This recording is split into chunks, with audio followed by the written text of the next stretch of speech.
The Philadelphia Eagles opened the 1986 season with a challenge of learning a new system from a new coach.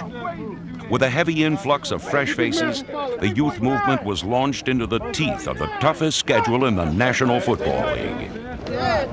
All right, that's it. All right.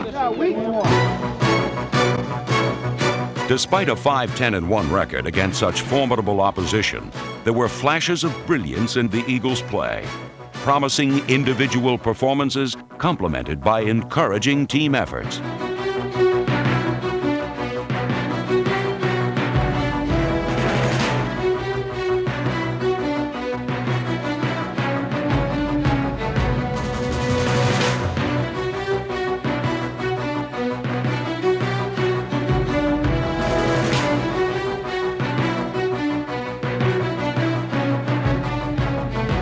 Optimism for the future is apparent in the front office, as echoed by team president Harry Gamble, and on the field, embodied by players such as Mike Quick. I think we're coming of age as a football team, and each week we're getting to get better. And I think when it's time, when the chips are down, I think we'll be a team that everybody have to look at as a contender.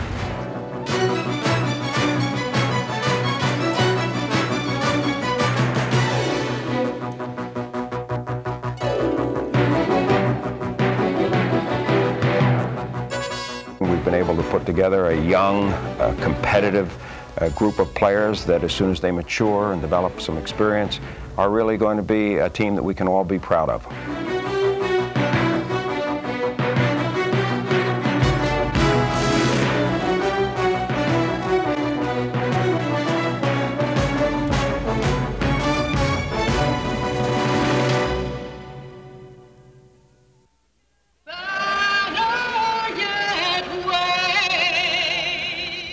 It is said that you can never go back, but that's exactly what Buddy Ryan did when he returned to the site of his greatest triumphs, Chicago's Soldier Field, where his current team took on his former one, the defending world champion Bears. From the start, Buddy proved that he was molding a voracious defense, but this one sported Eagle green, not Chicago blue.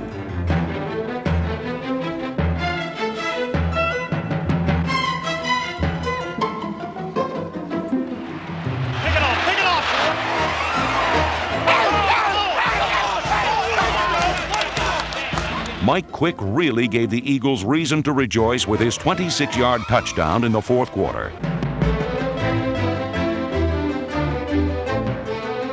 The Eagles and Bears battled down to the wire, yet once the game spilled into overtime, the turnovers which had plagued both teams proved to be the Eagles' demise. Rookie mistakes are a byproduct of a young team experiencing growing pains. Such breakdowns typified an Eagles season in which they would lose 7 games by a touchdown or less. 1986 had begun on an ominous note with 3 straight defeats, sending the coaches back to the drawing board and the players to a meeting of the minds. The week after we lost that 3rd game, we all got together and basically the veterans talked to most of the young guys, and we all just kicked around our own ideas of why we were doing so poorly and the things that we needed to do to become a better ball club. When the Eagles hosted the undefeated Rams in Week 4, they weren't just a better ball club, they were a dominant one. Philadelphia completely shut down the Rams' potent ground attack.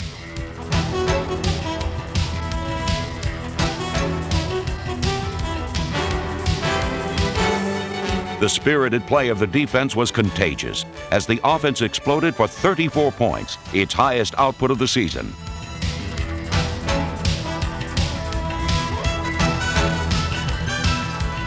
Top draft pick Keith Byers produced a memorable first pro touchdown, but as a passer, not a runner. The screen is out to Byers, who's going to throw a left-handed pass, looking for Quick, who has it at the 15, at the 10, 5, touchdown! Mike Quick's touchdown iced the Eagles' first win of the season, and a week later, number 82's score was all the offense Philadelphia needed to manhandle Atlanta. Quick's spectacular diving catch was the Eagles' springboard to victory, but it was the defense which really made a splash. Buddy Ryan proudly watched his men dismantle a Falcon offense, which was ranked #1 in the league entering the game.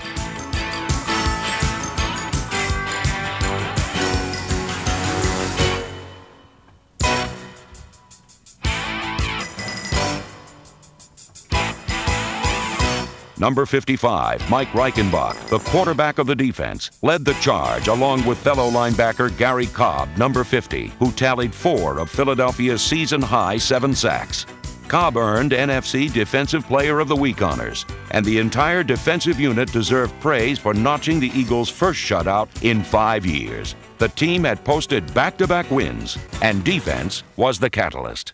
Buddy Ryan had won acclaim as a defensive innovator, but by installing a brand new system with the Eagles, his tactical and teaching prowess were put to the test.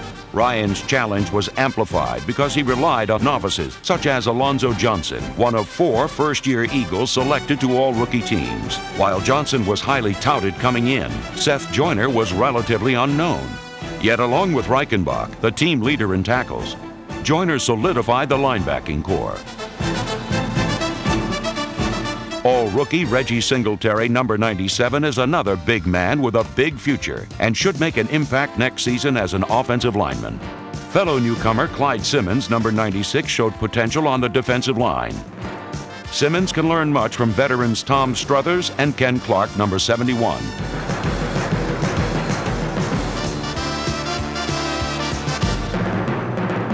Clark recorded 8 sacks, while defensive end Greg Brown, number 98, produced 9 quarterback traps, good for second on the team. And Brown held the distinction of being the Eagles' lone offensive defensive player in 1986. Waters comes up, fakes the blitz. Ferguson rolling to the far side. They've got him in the end zone for a safety. Greg Brown, the man coming in and capturing Joe Ferguson in the end zone. The Eagles' accomplishments on defense were impressive considering they had lost their best player from the previous year, All-Pro safety Wes Hopkins. But Terry Hogue stepped right in, and while the team is hopeful Hopkins will return from his knee injury next season, Hogue, number 34, performed admirably in his absence. Ryan's attacking style of defense is designed to create turnovers, and the Eagles were successful in producing 36 takeaways. When Bernard Wilson wasn't scooping up one of the team's 13 fumble recoveries, Evan Cooper, number 21, was picking off one of their 23 interceptions. Cooper and Elbert Fowles, number 29, split time at the right cornerback position. Roynell Young, number 43, manned the left side.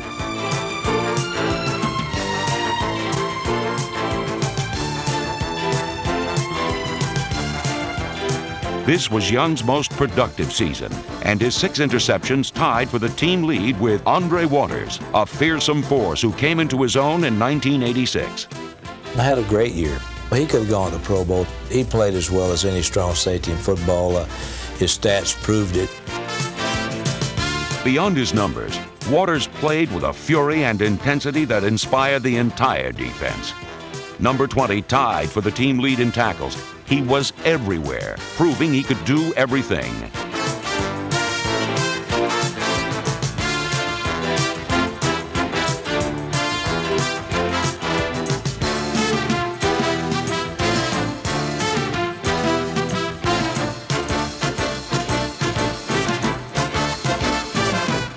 Andre Waters emerged as one of the premier strong safeties in the league.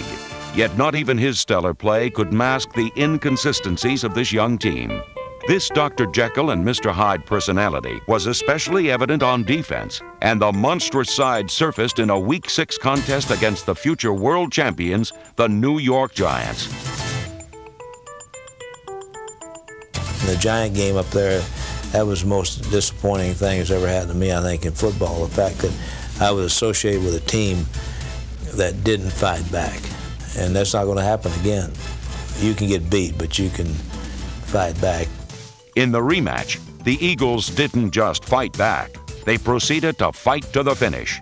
At first, the game looked to be a repeat of the debacle at the Meadowlands as the Giants jumped to a 17-0 lead. But a different Eagle team was on the field this time around.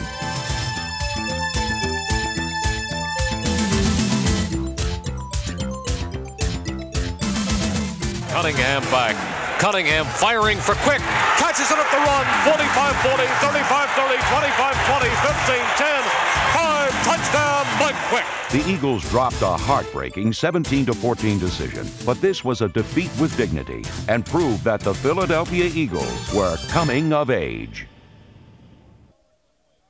How we worked over it this week, right? Let's get the block. Kick off, return left. Left, all right? Yeah. All right. Hey!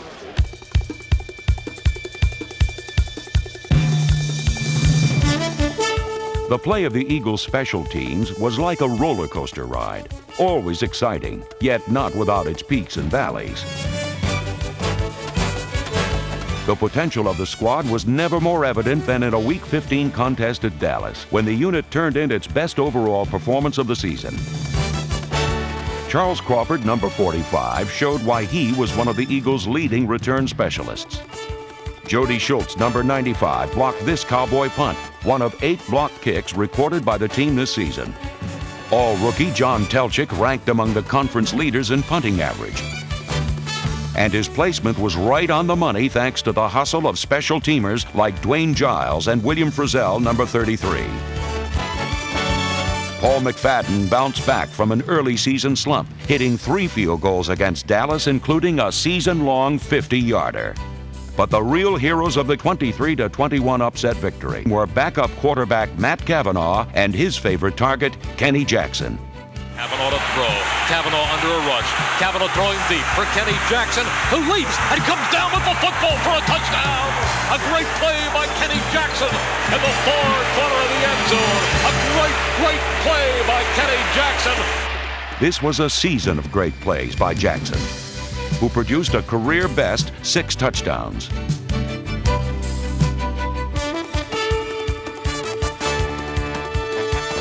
Rounding out the Eagles' fine crop of wide receivers were Ron Johnson and Greg Garrity, number 86.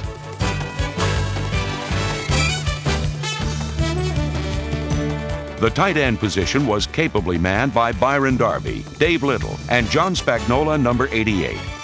Spagnola was the team's 3rd leading receiver, while rookie running back Junior Toddle-Latossi ranked 2nd. Charles Crawford and Michael Haddix added depth to a backfield which showcased 2 players whom Ryan believes are the keys to the team's offensive success. If the Philadelphia Eagles are going to, get to the playoffs, Anthony Toney and Keith Byers have got to be great contributors to our team.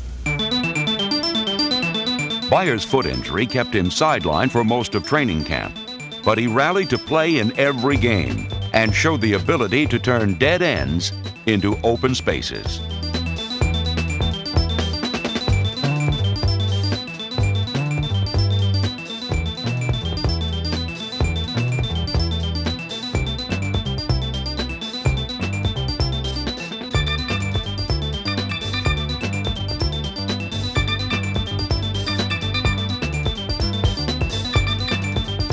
Byers is a youngster with enormous potential. He only scratched the surface of his abilities and still managed to rush for more yards than any other rookie in Eagles history.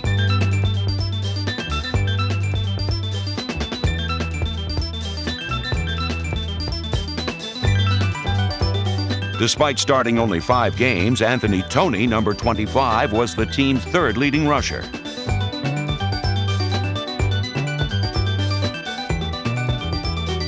Byers and Toney complement each other perfectly and should provide Ryan with the ball control offense he covets. Integral to their success is the run blocking provided by all-rookie center Matt Darwin and fellow line mates Jerry Feary, Bob Lansey, Joe Conwell, Leonard Mitchell, Ken Reeves, Ron Baker, and Nick Hayden. Better protection up front is needed, though, and will certainly benefit the passing game. For the past decade, Ron Jaworski guided the Eagles' offense and established every meaningful club passing record. In 1986, he passed the torch to Randall Cunningham, who started the latter part of the season after Jaws was lost with an injury. It was a rocky start for Randall, but he kept his composure due to the spot duty he had seen as a 3rd down specialist early in the season. I think it was one of the best things that happened for him last year, to be able to come in on 3rd down situations and have to keep his mind focused in on the game. So when he did have to come in and play the entire game, he was ready. He was relaxed and he was ready to play. Still, he moved around the pocket sometimes sooner than he needed to, but that's just his nature. By doing what comes naturally, Cunningham became the Mr. Fix-It of the broken play. He rushed for more yards than any quarterback in the NFL, averaging a whopping 8 yards per carry.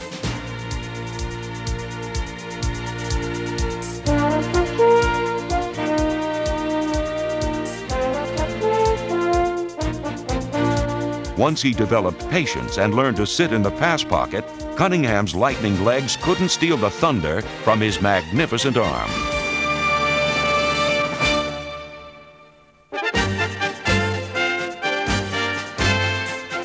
By land and by air, Cunningham produced 13 touchdowns and began to blossom into the complete quarterback.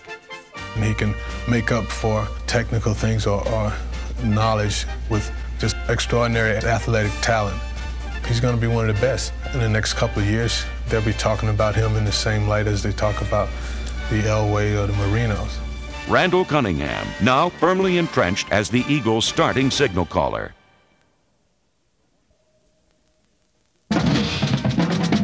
The mark of a good team is its ability to create a winning tempo. In 1986, though, two Eagles distinguished themselves with outstanding individual performances. Mike Quick and Reggie White seemed to march to a different drummer. He is a player that has to dominate the game, and that's the kind of impact players that you have to have you're going to win with. He's the best defensive lineman I've ever been around with. The ability the good Lord gave him is unbelievable. White's abilities enabled him to float along the line, wreaking havoc from wherever he took his stance. In the 46, he would put me on the nose. So, you know, that leaves me one-on-one with the center. That's usually an advantage for me because I can use my quickness and strength to beat the center. And then when we play the 43, he put me back out at the end. At times, I guess it could confuse the offense, wondering where I might be, and that's something I think we use well. White possesses uncanny speed for a man his size. Whether chasing down his target or flinging him around like a rag doll, number 92 established a team record with 18 sacks, third best in the NFL.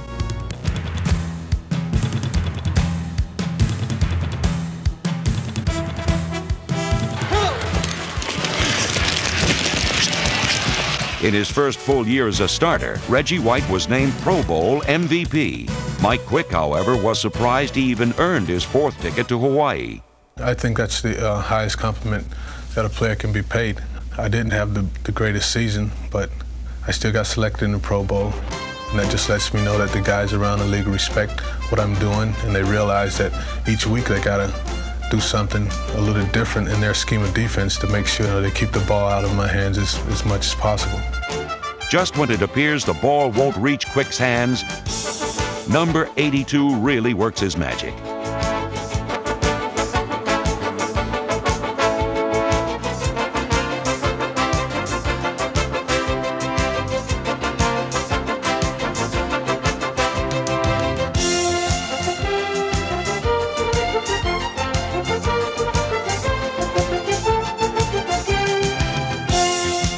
Quick tallied 60 catches for nearly 1,000 yards and hauled in 9 touchdowns.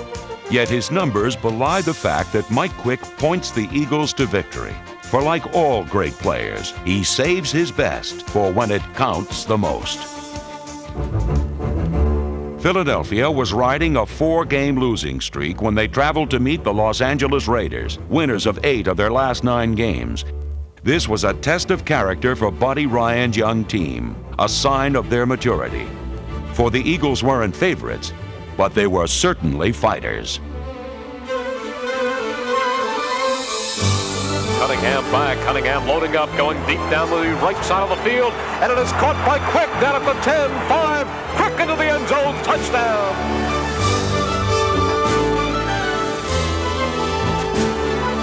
Guy gets it away. It is high, medium range. Garrity comes up, takes it at the 25. Garrity to the 30. Garrity to the 35. Breaks a tackle at the 40. Garrity 45 midfield, 45-40. Greg Garrity breaking a punt return for a touchdown. Greg Garrity for a touchdown.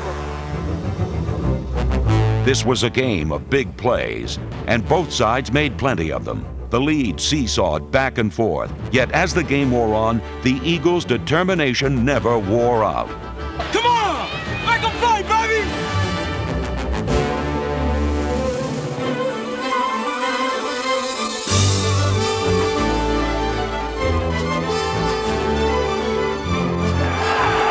Cunningham rolling on the run, firing for the end zone. Touchdown to Quick! A quarterback who finds Quick is like a prospector discovering gold. They don't come any better, and Randall has found Mike 3 times for touchdowns as the Birds jump back on top. A shaky 3-point lead faded into overtime. Eagles need a miracle right here. The handoff goes inside. The ball is fumbled. It's picked up by the Eagles. Running with the football down the far side of the field. Eagles have the football. Andre Waters comes up with the football.